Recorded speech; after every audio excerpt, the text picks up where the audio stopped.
May the words of my mouth and the meditation of our hearts be acceptable in your sight, O God, our strength and Redeemer. Amen. Please be seated.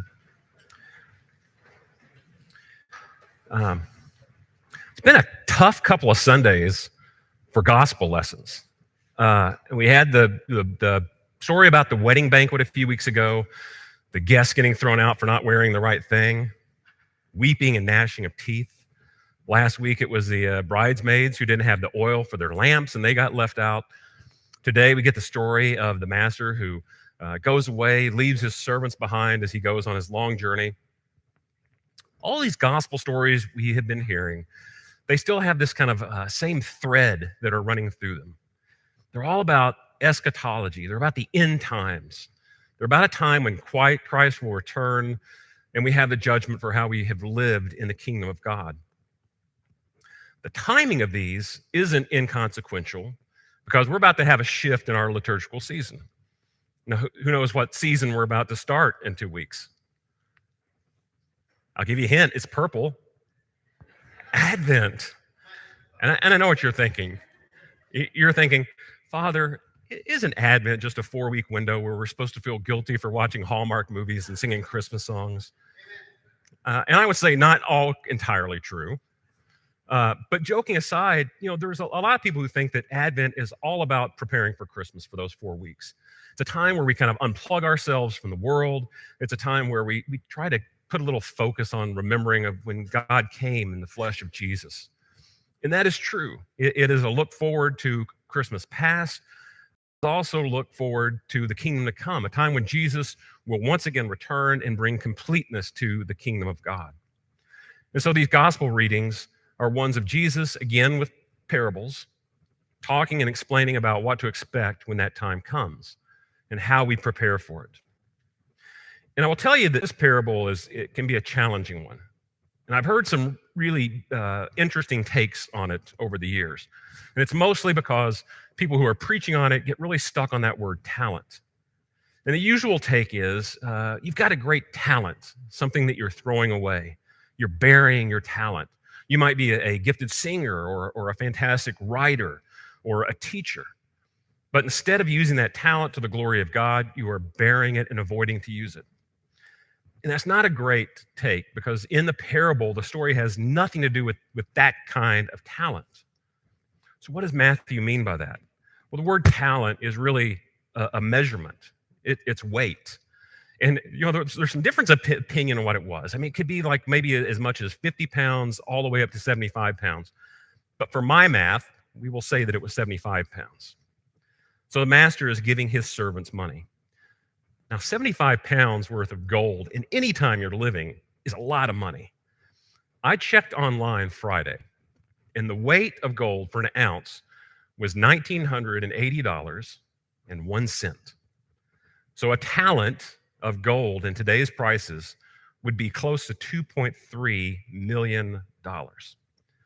So the one servant for almost $12 million, the second servant who gets close to $5 million, and even the third servant gets $2.5 million worth of the master's money to protect. That's a lot of trust. And so Jesus is kind of being hyperbolic to the people who would have heard that and understood that and would get how crazy it would be for this guy to leave all of this wealth to his servants to take care of. Now, that clears up how people would hear it. That all three of these servants being entrusted with a lot of money, but knowing how the story goes makes it all seem almost a little unfair. I mean, how is it fair that the last guy, who didn't lose any of the money, he just didn't make any money? I mean, so really, why does he get thrown out into the outer darkness? And to add insult to injury, he gets taken from him what little he had, and it gets given to the first servant. Right? For to all those who have, more will be given, and they will have an abundance. It's not kind of the thing that you might expect Jesus to say. So let's try to walk through it. Because remember, it's not a story about business acumen, and it's not a story about investing. That would be the gospel of Warren Buffett. Right? And that's a fantastic podcast name. I'm going to copyright that so I don't steal it. This is the gospel of Matthew. And it's all about how we are living into the kingdom as we wait for Christ's return. Now, the first thing that might slide by our attention is that each is given to their abilities, right? And the master's pretty wise about how he distributed all of his wealth. He didn't give a lot of it to the second servant. He gave enough that he knew what to do with. The first servant was a little bit more wise, so he gave him a little bit more. Even the third servant, he still gets some. And it's because the master knows who's capable, and he doesn't give them more than they can handle. It's still a lot. Now, what do they go next? The first two go out immediately and start trading to make more money for the master. They felt a responsibility for what they had been given, and they set off immediately. And they're doing their best, showing their gratitude to do what they can to earn more money for what he had entrusted to them. Except for the third, who does absolutely nothing. Well, he does do something by doing nothing. He just kind of buries the money, right? He hides what is entrusted to him. Now, it's a long time before the master comes back. So if we were in that position, we might start thinking to ourselves, it looks like he's never coming back. And I mean, we've invested this. This is kind of like the gravy on top of what he gave us. Maybe we should think about spending a little bit for ourselves, because that's only fair, right? But they don't. They hold on to it until he returns. And then notice the praise that they received for showing how they had invested it. The other thing that's really interesting is that the first servant doubled it. So he brought back 10 talents to give to his master. The second, who only had 2, gave back 4, way less than the 10. But the master says the exact same thing to both. Well done, good and faithful servant. You've been faithful in a few things. I'll make you ruler over many. The one who got the 2 talents and gave him back 4 didn't get any more praise than the one who had the 5 and gave back 10. They both worked to the best of their abilities, and their praise is received just likewise with each other. And the other thing that I have missed, that as I've really read and heard the story over the years, was the sentence that was right behind it. Enter into the joy of your master. Not only are they rewarded, but they're being treated not as servants any longer, but as friends, as partners, as trusted confidants, except for the third, the one who had hidden everything that he had been entrusted with. So by now, you're probably putting the pieces together, and you figure this is a story about Christ coming back and the account we'll have to give when he does.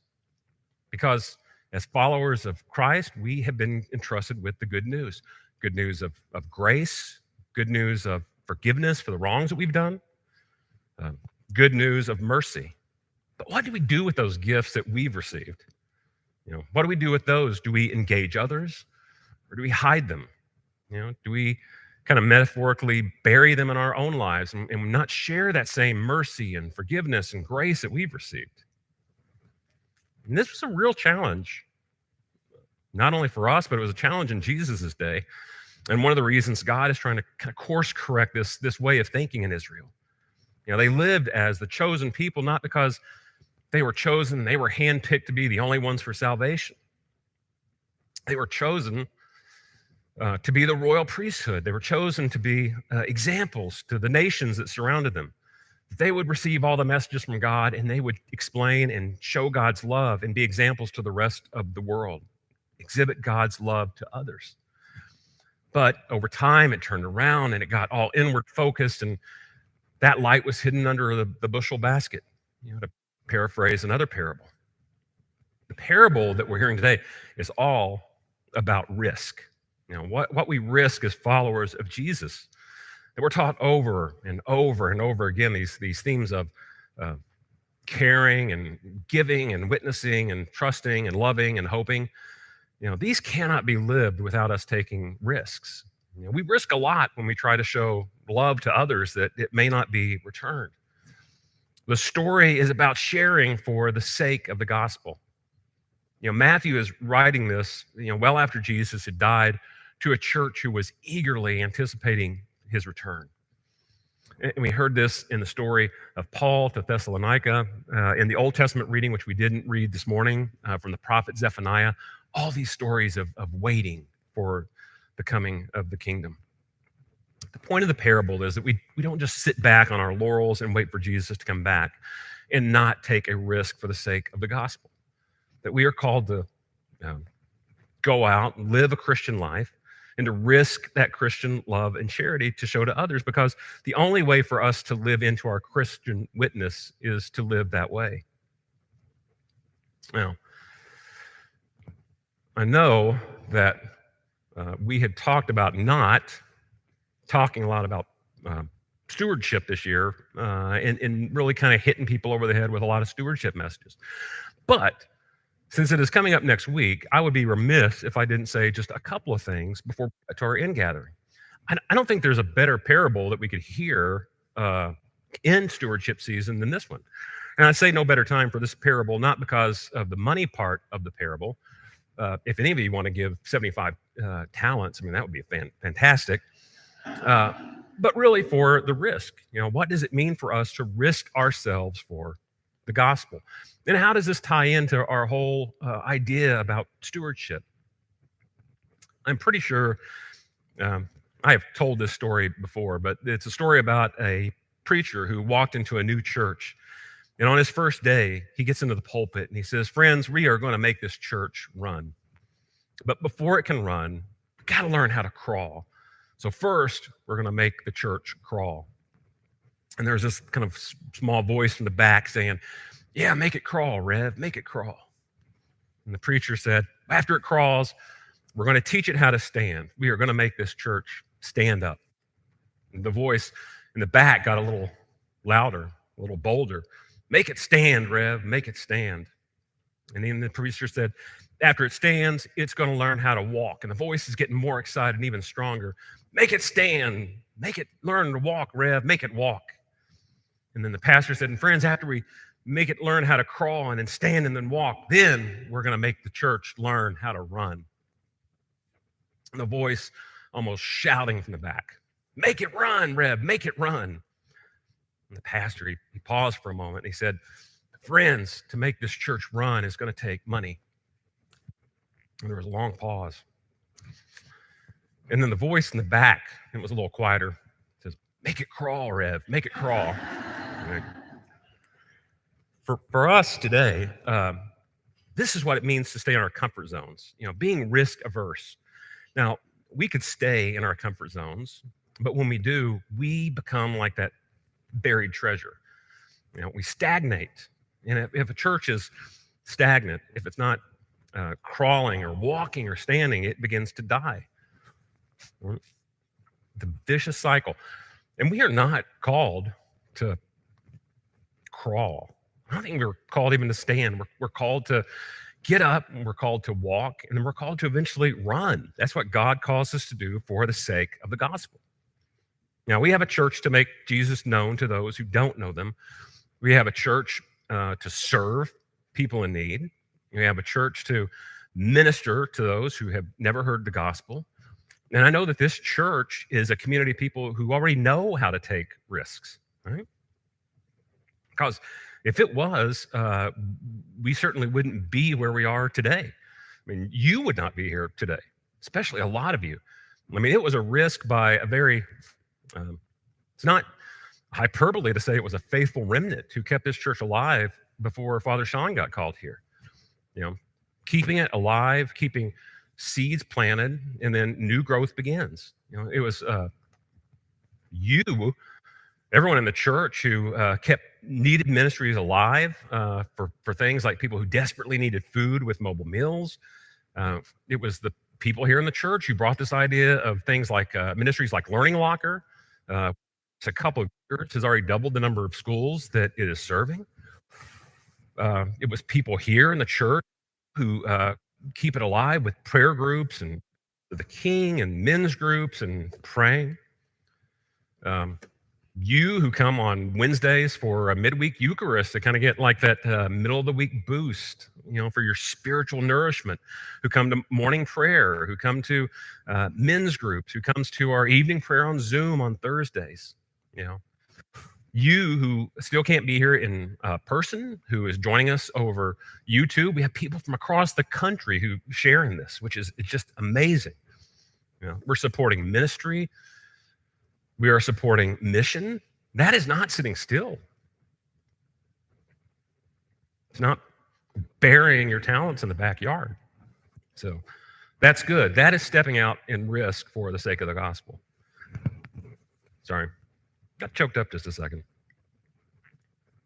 And choked up because it's not thinking about anything that we've done. It's thinking about everything that you guys have done. And that is exciting, right? So, I mean, that would make the clergy excited and passionate and so proud. Proud's a good word to use. We don't like to talk about pride, but it's good to talk about pride once in a while. And so I would say, definitely proud of everything that you've done. So I would urge you, I'd say implore you to go ahead and take that risk, to want to know that every member of this congregation is involved in some kind of ministry. Father Sean talked about that a couple of weeks ago. And that is first and foremost the primary concern. But, we're adults here, and we have to be willing to accept facts, right? And the big truth is it costs money to support all these ministries. It costs money to keep the lights on. It costs money for the building to be heated, to be able to get the message out to those people who are watching online. And as we get ready to turn in those pledge cards next Sunday, the one thing I'll ask you to do about it is just to pray about it. Pray about what God is calling you to do. Pray about what God is calling all of us to do. Or is God calling you to reach out and take some kind of risk for the sake of the gospel? And if that's what you're feeling, then I would say, be bold. Be willing to risk a lot for the gospel. Now, we are in challenging economic times, and it has caused a significant hurt to some of us financially. If you can't pay your mortgage and you can't afford the groceries that you need, trust me, Jesus understands, right? But if that's not the case, when you come and bring your pledge card up next Sunday, risk much for the gospel to support this church and all the ministries and missions that we're doing to try to support you and move it forward, all right? So if I could sum up this parable in one sentence, it would probably be this. I didn't hire you to hold on to my money.